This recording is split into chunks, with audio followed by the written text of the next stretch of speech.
ada kata dan atau, dan tidak menganalisa mereka telah ada pertemuan, ada permintaan maaf dan lain sebagainya. Kerugiannya di mana, timbulnya seperti apa. Sudah ada kesadaran juga yang sempat Rumah Pancasila baca ya, dari Mas Jering untuk meminta maaf.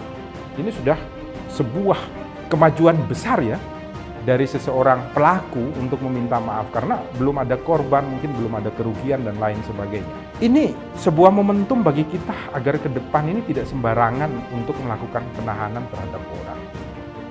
Hukum itu dibuat untuk manusia dan untuk manusia, bukan untuk aturan hukum itu sendiri sehingga ketentuan pasal-pasal itu harus dijalankan. Saya selalu mengulangi bahwa fundamennya itu adalah manusia.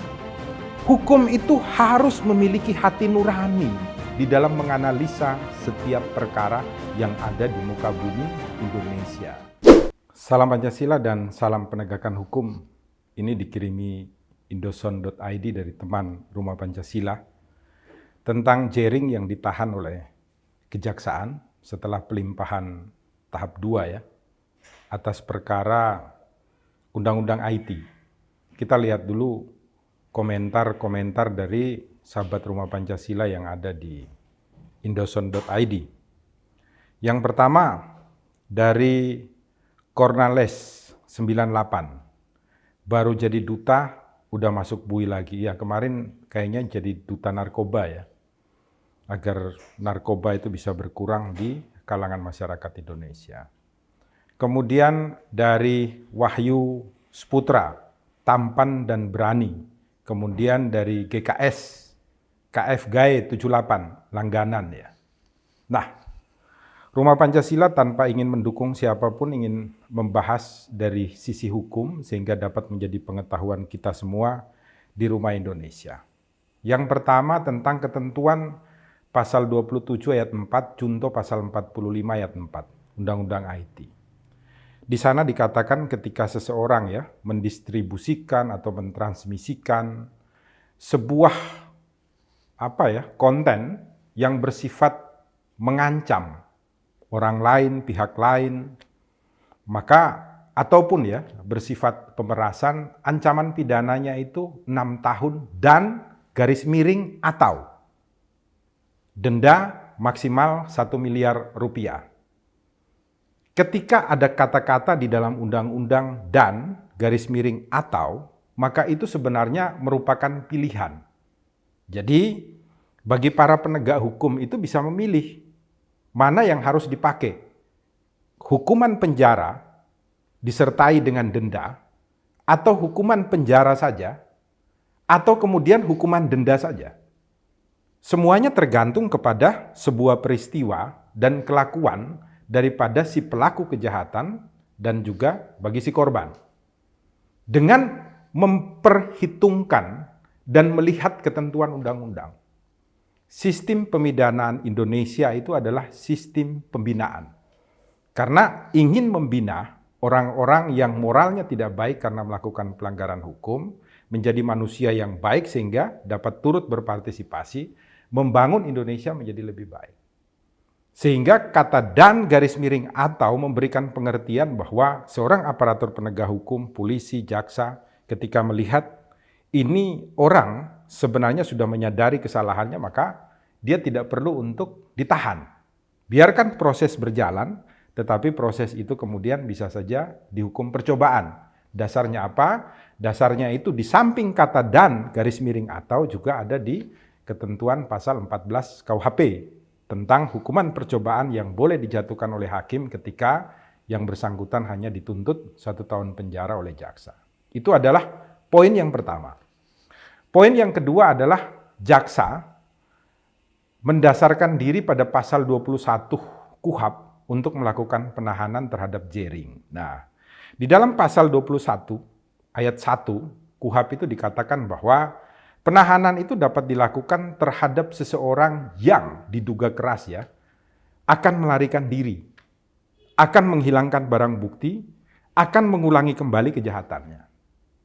Maka kita harus melihat, apakah saudara Jering ini atau siapapun nanti ketika menghadapi sebuah kasus pidana, apakah benar dia akan melarikan diri, menghilangkan barang bukti, dan kemudian akan mengulangi perbuatannya. Kalau selama ini umpamanya contoh Jering ketika diperiksa oleh Polda, itu ternyata hadir terus, kooperatif, bahkan ketika tahap 2 pun kooperatif datang, maka ketika dilimpahkan tahap 2, menurut pendapat Rumah Pancasila, tidak perlu dilakukan penahanan. Memang Polda mendasarkan diri pada peraturan yang dikeluarkan oleh Kapolri bahwa khusus dalam Undang-Undang IT ketika pelaku sudah meminta maaf, polisi dilarang untuk melakukan penahanan gitu loh. Dalam arti ketika korban menolak untuk menerima permintaan maaf. Ini aturan di kepolisian. Semoga kejaksaan ke depan juga akan mengikuti aturan yang sama yang dikeluarkan oleh Jaksa Agung.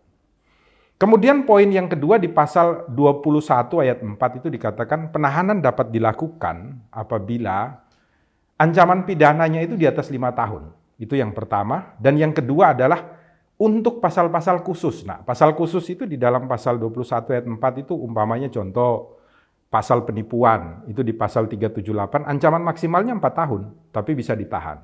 Pasal penggelapan umpamanya 372, itu ancamannya 4 tahun bisa ditahan, sekalipun bukan 5 tahun.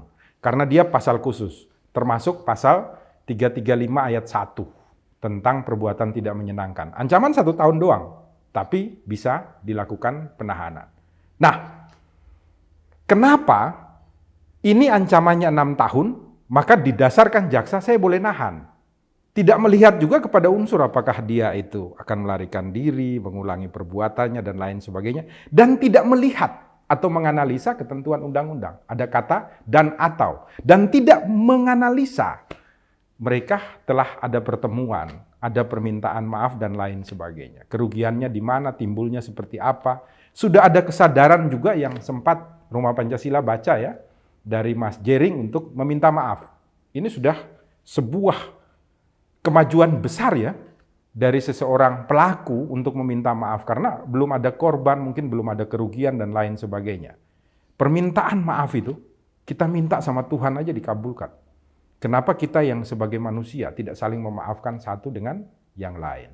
Nah, ini sebuah momentum bagi kita agar ke depan ini tidak sembarangan untuk melakukan penahanan terhadap orang. Hukum itu dibuat untuk manusia dan untuk manusia, bukan untuk aturan hukum itu sendiri sehingga ketentuan pasal-pasal itu harus dijalankan. Saya selalu mengulangi bahwa fundamennya itu adalah manusia. Itu selalu dikatakan oleh almarhum begawan hukum kita ya, Profesor Sacipto Raharjo. Maka menjalankan hukum itu memerlukan kecerdasan spiritual. Hukum itu harus memiliki hati nurani di dalam menganalisa setiap perkara yang ada di muka bumi Indonesia. Hukum itu ditujukan untuk mendatangkan kesejahteraan dan kebahagiaan. Bagi siapa? Bagi masyarakat. Hukum itu harus pro keadilan dan pro kepada apa? Pro kepada masyarakat. Hukum itu harus mengikuti daripada keinginan publik. Sehingga mampu mewujudkan kebaikan bagi kita semua di rumah Indonesia. Maka setiap aparatur penegak hukum itu di dalam melaksanakan tugasnya, menjalankan hukum itu harus menggunakan empati, menggunakan kejujuran dan keberanian untuk berani menerapkan hukum secara baik bagi kita semua. Memberikan kesadaran itu bukan hanya untuk mengikuti keinginan belaka daripada seorang korban, tetapi juga harus menempatkan keduanya dalam sisi yang imbang, baik pelaku kejahatan maupun korban. Diberikan kesadaran yang sama. Sehingga mereka sebagai manusia itu akan duduk untuk saling memaafkan sekalipun hukumnya tetap diterapkan. Ini berbeda ya ketika kita berbicara umpamanya kasus pembunuhan, maka pelakunya memang harus ditahan. Pelaku pelecehan seksual, pelaku korupsi, dan lain sebagainya, itu harus dilakukan penahanan terhadap mereka. Karena apa? Tujuan daripada pidana itu adalah berupa cinta kasih negara kepada kita yang melakukan perbuatan yang tidak bermoral, melanggar aturan hukum. Kalau biasanya kita di rumah melakukan kesalahan itu kan bentuk cinta kasih orang tua adalah memberikan hukuman, entah tidak dapat duit jajan seminggu dan lain sebagainya. Nah, ketika kita melakukan kejahatan di dalam ruang publik terhadap manusia lain, individu lain, masyarakat lain, maka kita dihukum oleh negara dalam rangka kasih sayang untuk membina kita menjadi baik gitu. Maka jangan lupa loh, hukum itu harus bernilai keadilan, bernilai kepastian, bernilai manfaat. Nah, pertanyaannya adalah ketika Anda menahan, contoh aja jaring ya, bukan saya mendukung dia Anda, ini saya menjelaskan contoh aja. Ketika Anda menahan jaring itu, manfaat yang didapat negara apa? Manfaat yang didapat korban apa? Manfaat yang didapat oleh jaring apa? Apakah selama 20 hari tahanan pertama itu, tim jaksa akan mengirim orang-orang untuk melakukan pembinaan spiritual, rohani, Pancasila, undang-undang, kemanusiaan, dan lain-lain kepada si jaring? Kan tidak. Justru negara mengeluarkan uang, biaya, kos untuk melakukan penahanan terhadap dia. Keuntungannya bagi si korban apa? Karena ini mungkin hanya ucapan ketika seseorang emosi di dalam media sosial ya, seperti Instagram, mungkin Facebook, atau YouTube, atau bisa jadi ini adalah ungkapan yang diungkapkan melalui WhatsApp pribadi dan lain sebagainya. Rumah Pancasila hanya ingin membuka ruang kita untuk berpikir bahwa mata, telinga, hati itu diberikan oleh Tuhan kepada kita dengan maksud agar kita mampu menjadi manusia dan memanusiakan manusia. Caranya seperti apa? Gunakanlah kecerdasan spiritual Anda. Sehingga ketika Anda diberikan kewenangan oleh undang-undang untuk menegakkan aturan perundang-undangan, membacanya itu adalah dengan kecerdasan spiritual, kecerdasan kemanusiaan. Sehingga fokus Anda itu adalah mendorong agar hukum itu selalu pro rakyat, pro keadilan.